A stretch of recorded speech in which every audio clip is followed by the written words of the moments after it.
মাংসগুলা বইরা বাসায় লইয়া যায়। আর আমার কথা যখন বিশ্বাস হইতাছে না, আপনি ওরে একটু চোখে চোখে রাখেন। ঠিক আছে, যা তুই, আমি দেখতেছি বিষয়টা। ঠিক আছে সাহেব, তাইলে আমি যাইতাছি। তাহলে সত্যিই কি আমার দোকান থেকে বিশাল প্রতিদিন মাংস এইভাবে চুরি করে?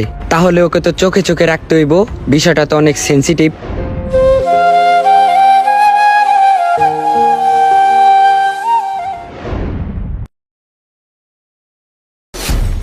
এইটাই সুযোগ, আশেপাশে কেউ নাই, তাড়াতাড়ি করে মাংসর পিসগুলা পলিথিনে ঢুইকা নেই, মালিককে দেখলে আবার বকা দিবে। ও তাহলে এই ব্যাপার, এর জন্যই তো কই এত মাংস কই যায়। ছোট সাহেব, দোকানের কাজ তো অলরেডি সবই শেষ হয়ে গেল, আমাকে একটু সাইরা দেন, আমি বাসা থেকে গোসলটা একটু কইরা আসি। ঠিক আছে, যাও। ঠিক আছে ছোট সাহেব, আসসালামু আলাইকুম, আসি তাহলে।